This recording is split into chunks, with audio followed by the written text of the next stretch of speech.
Hello and welcome to you guys. मेरा नाम है राहुल गुप्ता और आज हम बात करने वाले हैं आर्टिजन कमांड्स इन लारवेल के बारे में। आज हम जानेंगे आर्टिजन कमांड को कैसे हम क्रिएट करते हैं, कैसे हम कस्टमाइज करके उसको बनाते हैं। ठीक है, आज के टॉपिक्स क्या क्या होने वाले हैं वो भी हम जान लेते हैं। चेक ऑल द कमांड्स, एक कमांड चेक करेंगे जिसके थ्रू हम एक कमांड रन करेंगे जिसके थ्रू हम चेक करेंगे कि कौन कौन सी कमांड्स हमारे पास अवेलेबल है लारावेल के अंदर। उसके बाद एक कस्टम कमांड हम क्रिएट करेंगे आर्टिजन जैसे, और उसी को हम रन करके चेक करेंगे कि आर्टिजन कमांड रन कैसे होती है।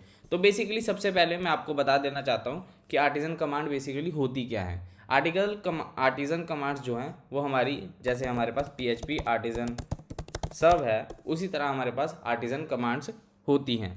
तो आर्टिजन कमांड्स बेसिकली किस लिए यूज़ की जाती हैं? आर्टिजन कमांड्स हमारी यूज़ की जाती हैं आपका कंट्रोलर क्रिएट करने के लिए, व्यू फाइल क्रिएट करने के लिए। लेकिन जो हम कस्टमाइज बनाने वाले हैं उसके थ्रू हम कुछ भी कर सकते हैं। हम उसको एक एक्सटर्नल लेवल पर यानी कि कस्टमाइजेशन के लेवल पर लेके जा सकते हैं। तो देखिए, ये आर्टिजन, मैंने PHP आर्टिजन कमांड रन करी है, तो ये देखिए मेरे पास बहुत सारी कमांड्स अवेलेबल हैं। अबाउट है, क्लियर कंपाइल्ड है, DB है, डॉक्स है, डाउन है, ENV है, ऑथ है, ऑथराइजेशन के लिए कमांड्स है, कैशे क्लियर करने के लिए कमांड्स हैं, मेरे पास चैनल्स के लिए कमांड है, कन्फिग के लिए कमांड्स है, फिर उसके बाद मेरे पास DB के लिए कमांड्स हैं, ENV के लिए कमांड्स है, इवेंट्स के लिए हैं, की के लिए है, लैंग्वेज के लिए है। मेक कमांड्स तो आप यूज़ करते ही हैं, cast, channel, command, component create करने के लिए, कंट्रोलर क्रिएट करने के लिए, जॉब क्रिएट करने के लिए, लिसनर क्रिएट करने के लिए, मेल्स क्रिएट करने के लिए, मॉडल क्रिएट करने के लिए। उसके बाद मेरे पास माइग्रेशन की कमांड्स है, PHP आर्टिजन माइग्रेट हम करते हैं जब, वो भी एक कमांड है। मॉडल क्रिएट करते हैं, वो भी एक कमांड है। ऑप्टिमाइज करते हैं कोड को, वो भी एक कमांड है। क्यू को रन करते हैं, उसके लिए भी कमांड है। राउट को क्लियर करने की, राउट की कैशे को क्लियर करने के लिए, उसके लिए भी कमांड्स हैं। शेड्यूलर क्रिएट करने के लिए भी कमांड्स हैं। स्टोरेज को लिंक करने के लिए भी कमांड है, ठीक है। और वेंडर को पब्लिश करने के लिए भी कमांड है। तो ये सारी बहुत सारी कमांड्स हैं जिनके डिफरेंट डिफरेंट यूजेस हैं। यहाँ पे आपकी डिस्क्रिप्शन मेंशन्ड है, आप चेक कर सकते हैं। वाइड जो लिखा हुआ है, ये जो है ये इसकी कमांड की डिस्क्रिप्शन है। ये जो है ये कमांड का नाम है और ये उसकी डिस्क्रिप्शन है। तो बेसिकली ये सारी कमांड्स जो हैं वो बेसिकली प्रोजेक्ट्स के अंदर यूज़ की जाती हैं, ठीक है। और प्रोजेक्ट्स के अंदर कमांड्स की ज़रूरत क्यों पड़ती है? जैसे मान लीजिए एक एग्जांपल लेते हैं, मैं आपको एग्जांपल भी बताता हूँ, यहाँ पे लिख के बताता हूँ। तो मान लीजिए मेरे पास एक यूज़र है, उसको मुझे ईमेल भेजनी है, ठीक है। अगर मैं ब्राउज़र के थ्रू उसको मेल भेजूँगा तो मुझे लगते हैं 1 मिली सेकेंड, ठीक है। अब मान लेते हैं मेरे पास 1000 यूज़र्स हैं, तो 1 मिली सेकेंड से मल्टीप्लाई करेंगे तो कितना टाइम लगेगा एक ब्राउज़र के ऊपर मेरे को मेल भेजने के लिए। अगर मैं URL को हिट करके मेल भेजूँगा तो मुझे ऑब्वियसली 1000 मिली सेकेंड लगेंगे। लेकिन अगर यही नंबर मेरे पास 10,000 हो और मेरे को एक कैंपेन रन करनी है और मेरे पास 10,000 मिली सेकेंड लगेंगे, तो इतना टाइम तो नहीं है मेरे ब्राउज़र के पास कि वो इतना लोड ले सके, इतना लोडिंग टाइम ले सके कि हर बंदे को 1 बाय 1 जो है वो मेल्स जो है वो शूट करे। तो उसके लिए मैं क्या करता हूँ, उसके लिए मैं कंसोल कमांड बनाता हूँ, यानी कि आर्टिजन कमांड बनाता हूँ, जिससे क्या होगा उन सभी यूज़र्स को ऑटोमेटिकली मेल्स चली जाएंगी। कहाँ से? कंसोल से।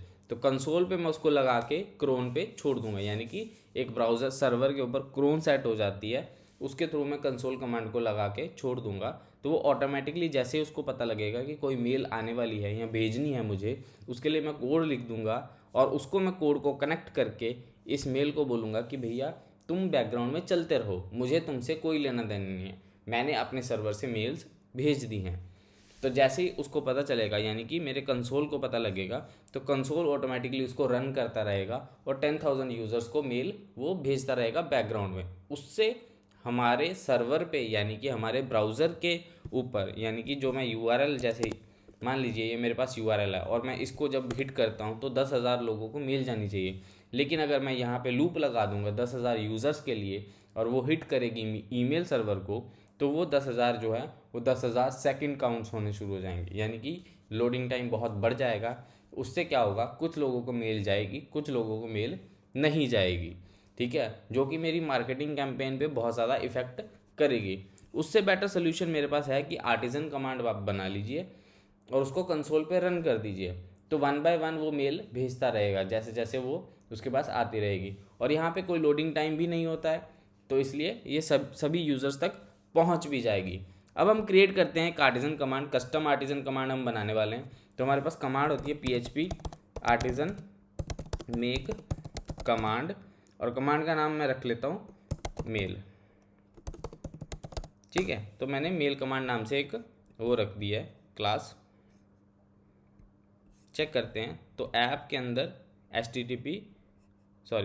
के अंदर कंसोल के अंदर कमांड नाम का फोल्डर बन जाएगा और उसके अंदर मेरी मेल कमांड होगी। तो इसके अंदर क्या होता है, इसके अंदर 3 पार्ट्स होते हैं बेसिकली, सिग्नेचर, डिस्क्रिप्शन और हैंडल। ठीक है, तो सिग्नेचर में बेसिकली क्या होता है, सिग्नेचर में मेरे पास कुछ भी मैं लिख सकता हूँ। सिग्नेचर में मान लीजिए मैं मेल कमांड ही लिख देता हूँ, तो मैंने मेल कमांड लिख दिया। जब मैं इसको रन करूँगा तो ये ऑटोमेटिकली इस हैंडल को रन कर देगा। यहाँ पे हमारी कमांड की डिस्क्रिप्शन होती है, तो मैं लिख देता हूँ दिस इज़ मेल कमांड। ठीक है, उसको बंद भी कर देते हैं। ठीक है, तो ये क्या है, ये डिस्क्रिप्शन है। डिस्क्रिप्शन कौन सी वाली, जो ये वाइट दिख रही है इसको हम डिस्क्रिप्शन बोलते हैं, और जो ग्रीन है इसमें कमांड दिखेगी, यानी कि इसमें हमारा सिग्नेचर दिखेगा और इसके अंदर हमारे पास जो है डिस्क्रिप्शन दिखेगी। उसके बाद मेरे पास है हैंडल। हैंडल के अंदर हम कुछ भी रिटर्न कर सकते हैं। तो जैसे मान लीजिए मैं यहाँ पे रिटर्न करता हूँ दिस इन्फो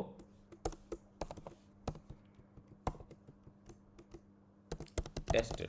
ठीक है, तो मैं इसके अंदर टेस्टेड लिख देता हूँ और इसको रन करते हैं PHP आर्टिजन। तो मेरे पास कमांड का नाम क्या है, कमांड का नाम है मेल कमांड। तो इसको मैं कॉपी कर लेता हूँ और यहाँ पे पेस्ट कर देता हूँ। तो इसको मैं चलाऊँगा तो ये देखिए यहाँ पे टेस्टेड प्रिंट आ रहा है। अभी मैं PHP आर्टिजन रन करता हूँ और आपको यहाँ पे भी दिखाता हूँ कि मेरी कमांड कहाँ पे लिस्टेड है। तो मेल टेस्टेड मेरी जो कमांड है, मेल कमांड जो है वो मेरी यहाँ पे लिस्टेड है, दिस इज़ मेल कमांड, और ये मेरी जो सिग्नेचर है वो यहाँ पे दिखाई दे रहा है। इसी तरीके से आप इसको यूज़ भी कर सकते हैं। आप चाहें तो कुछ भी लिख सकते हैं इसके अंदर, कोई भी कोड आप ऐड ऑन कर सकते हैं। जैसे मान लीजिए मैं फोर लूप चलाता हूँ, फोर लूप मैंने चलाई और मैं इसको चाहता हूँ कि $i 0 से लेके $i 10 तक चले। 1 से स्टार्ट करते हैं और 10 तक चलाते हैं और प्लस करते हैं $i, और यहाँ पे प्रिंट करते हैं क्या, टेबल। कौन सा टेबल प्रिंट करेंगे, कोई कॉम्प्लेक्स ले लेते हैं। मान लेते हैं मेरे पास टेबल है 59 का। ठीक है, तो 59x, यहाँ पे मैं लेता हूँ $i डॉट, और इसके अंदर मैं लेता हूँ इक्वल टू, और यहाँ पे मैं प्रिंट करवाने वाला हूँ इसको मल्टीप्लाई करके 59 मल्टीप्लाई $i, यहाँ पे स्टार आएगा। ठीक है, तो चेक करते हैं इसको रन करके और देखते हैं क्या आउटपुट आता है हमारे पास कंसोल के अंदर। तो मैं रन करने वाला हूँ command PHP artisan mail minus command. ठीक है, तो ये देखिए मेरे पास टेबल जो है उसका प्रिंट हो चुका है। इस तरीके से आप और भी कॉम्प्लेक्स चीज़ें बना सकते हैं। जैसे कॉम्प्लेक्सिटी और ऐड करके देखते हैं एक बार। तो इसके अंदर मैं क्या करता हूँ, इसको मैं 100 कर देता हूँ। ठीक है, तो मैंने इसकी कॉम्प्लेक्सिटी थोड़ी इंक्रीज़ कर दी है। तो अभी चेक करते हैं, तो ये देखिए पूरा 100 तक इसने मल्टीप्लाई कर दिया। इसको और भी कॉम्प्लेक्स कर सकते हैं आप, अगर आप करना चाहें तो 1000 तक ले जाते हैं। तो देखते हैं आउटपुट क्या आता है। तो ये देखिए 1000 तक इसने मेरे को मल्टीप्लाई करके दे दिया है। बहुत ज़्यादा स्क्रॉल करूँगा तो सारा आउटपुट दिख जाएगा। ठीक है, इसी तरीके से आप और भी कॉम्प्लेक्स चीज़ें इसके अंदर कर सकते हैं। जैसे कि आप मेल भेज सकते हैं, आप किसी API से डाटा गेट करना चाहते हैं तो आप कंसोल से गेट कर सकते हैं। क्योंकि अगर थर्ड पार्टी आपकी स्लो है और आपको डाटा बहुत ज़्यादा चाहिए तो आप इसके थ्रू इसको यूज़ कर सकते हैं। अगर आपको कोई नोटिफिकेशंस भेजनी है, यानी कि पुश नोटिफिकेशंस, मोबाइल नोटिफिकेशंस भेजनी है, वो भी आप इसके थ्रू भेज सकते हैं। ठीक है, तो इस तरीके से आप इसको यूज़ कर सकते हैं। और मुझे पता है ये बहुत ही यूज़फुल कॉन्सेप्ट है, आपको नहीं पता होगा, आपको यूज़ करना चाहिए इसको। और आज की वीडियो के लिए बस इतना ही। मिलते हैं नेक्स्ट वीडियो में और भी इंटरेस्टिंग लारावेल टॉपिक्स के साथ। Thank you for watching this video. Bye bye.